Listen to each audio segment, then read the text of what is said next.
Levantamento de peso olímpico ou halterofilismo, o único esporte de força presente nas Olimpíadas. E falando nisso, Paris 2024 está prestes a começar. Já se perguntou do porquê que certas tentativas são validadas, mas outras não?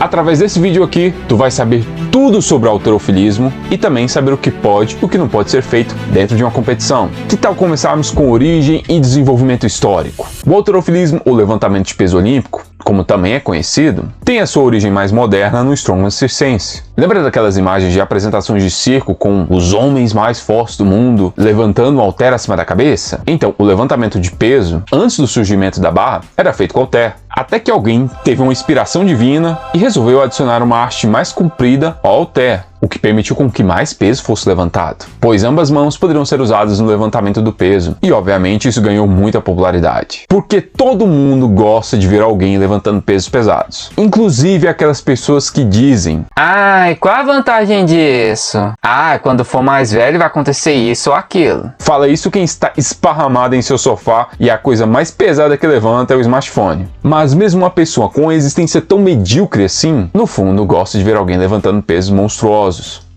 E o interesse crescente nesse novo esporte fez com que no final do século XIX fosse criada a Federação Internacional de Halterofilismo, a IWF, mais especificamente em 1891. E já em 1896, o halterofilismo foi introduzido nos primeiros Jogos Olímpicos, que foi em Atenas. Logo, o halterofilismo é um dos esportes originais das Olimpíadas. E nas primeiras Olimpíadas tinham levantamentos com uma mão, ainda carregando muito de sua origem circense, e levantamentos com duas mãos. Mas com o passar do tempo houve uma lapidação até chegar nos dois movimentos que nós temos hoje. O arranco, referido competitivamente em inglês como snatch, e o arremesso, referido como clean jerk. Em ambos, a barra deve ser projetada do chão até acima da cabeça e terminar com os dois pés paralelos. No arranco é feito com um movimento só, enquanto no arremesso é feito em dois movimentos. Primeiro do chão até os ombros e depois dos ombros até acima da cabeça.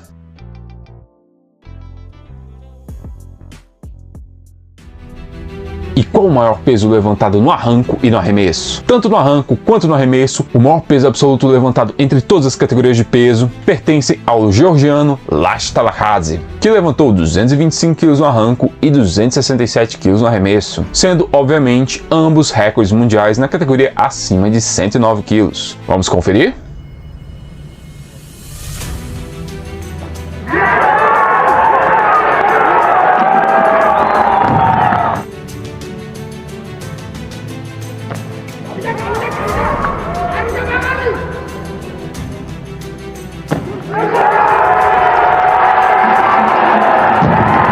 Uma coisa a se ressaltar é que o halterofilismo aqui no Ocidente quase morreu, porque culturalmente não pegou tanto assim como o leste europeu e o Oriente. Mas o surgimento do tão mal falado CrossFit tira esse sorriso da cara, Cleiton. Deu um fôlego novo ao halterofilismo, fazendo com que mais pessoas praticassem o arranco, o arremesso, além de ter mais espaços para isso. Então, quando tu vê um crossfiteiro por aí, não pega tão pesado com ele. Lembre-se que a comunidade no qual ele pertence fez algum bem para a nossa comunidade do mundo da força.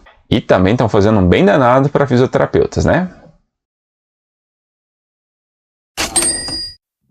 E qual a capacidade física demonstrada no halterofilismo? Obviamente a força é algo importante para atletas de halterofilismo. Eles precisam ser muito fortes e ganham em cada exercício quem conseguir levantar o maior peso em uma repetição, de 3 tentativas. E vence a competição que levantar o maior peso total, peso de arranco mais peso de arremesso. Tanto que os geneticamente privilegiados são detectados logo na infância. Mas o mais importante não é a força bruta, absoluta em si, como o powerlifting, que esse sim é o esporte de força máxima. Mas a potência muscular é a capacidade física principal do halterofilismo. A potência muscular é a capacidade de produção de força, no nosso contexto aqui, de uma grande quantidade de produção de força, o mais rápido possível. Isso é essencial para que a barra seja impulsionada acima da cabeça. A barra se move no espaço, no embalo. Esse é o momentum, que é o produto da massa vezes a velocidade. O jogo do halterofilismo é o impulsionamento do peso. Esse impulsionamento não pode acontecer se o peso na barra não for submáximo, em relação ao máximo da capacidade de produção de força do corpo. Porque quanto mais pesado, maior a tendência do movimento ser lento, porque a inércia do objeto é maior. Só que para separar também é mais complicado. O halterofilismo pode ser entendido como um esporte de pesos submáximos acelerados maximamente. Então já fica a dica aqui para quem está interessado em praticar halterofilismo ou fazer exercícios assistentes que são utilizados em treino de halterofilismo. Não dá para praticar um movimento lento e controlado. Deve ser explosivo e preciso. Agora vamos às principais regras. O que pode e o que não pode ser feito dentro de uma competição de halterofilismo? A primeira coisa que tu deve aprender são 3 luzes. Cada luz representa um árbitro, então são 3 árbitros para avaliar o movimento. 2 com a visão lateral e 1 com a visão frontal. Se o árbitro considerar um movimento como válido, ele dará a luz branca. Se ele considerar como inválido, ele dará a luz vermelha. E para o movimento ser validado em competição, ele precisa de no mínimo 2 luzes brancas. Ou seja, no mínimo 2 dos 3 árbitros precisam considerar o movimento como válido. Então fique sempre de olho nas luzes. Agora, se tratando de movimentos, existem diversas regrinhas, mas vou destacar aqui as mais importantes. No arranco, a barra deve sair do chão e ir para cima da cabeça em um movimento único e contínuo. E quando a barra estiver acima da cabeça, os cotovelos devem estar completamente estendidos. Caso o atleta tenha alguma limitação que impeça ele de estender plenamente os cotovelos, ele deve avisar os árbitros antes de ir para a tentativa. Por isso que de vez em quando vemos alguns atletas fazendo sinalizações para os cotovelos. E o movimento deve ser finalizado com os joelhos estendidos, pés paralelos e fixos na posição. Os árbitros darão um sinal para o atleta abaixar a barra e sair da plataforma. No arremesso, a barra é tirada do chão e impulsionada até os ombros, sendo que ele não pode encostar as coxas ou joelhos nos braços ou nos cotovelos, e também a barra não pode encostar no peito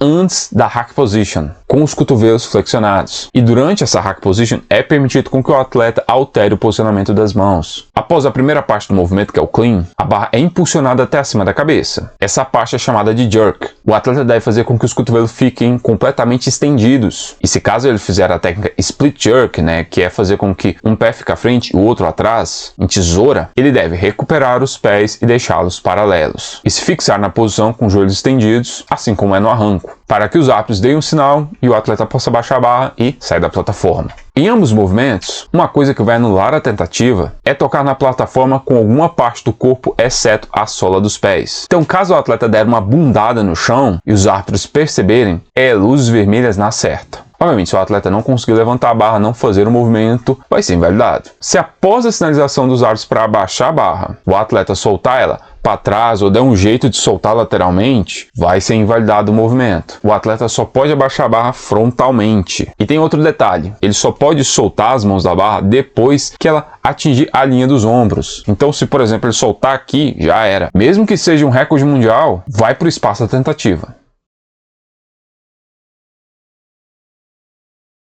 Não é permitido tracionar a barra da hang position, ou fazer o arranco ou arremesso suspenso, que seria tirar a barra primeiro do chão, parar e depois impulsionar a barra, pois isso configuraria como pausa no movimento, o que não é permitido, exceto, obviamente, aquela pausa entre as duas partes do arremesso, na hack position. O movimento não pode ser parado enquanto os cotovelos estiverem estendidos. Outra coisa que não é permitida, que invalidaria o movimento, é se os árbitros perceberem tanto no arranco, tanto no arremesso, algum movimento de pressão, finalizando o movimento como se fosse um desenvolvimento. O movimento da barra acima da cabeça deve acontecer pelo impulsionamento provido pelos membros inferiores, e não pela capacidade de pressão com os membros superiores. Antigamente no halterofilismo havia um terceiro exercício, que se avaliava também a capacidade de pressão, o clean press, onde a primeira parte do movimento era feita igualzinho ao arremesso, mas na segunda parte se exigia força na parte superior do corpo, fazendo um desenvolvimento, tipo assim.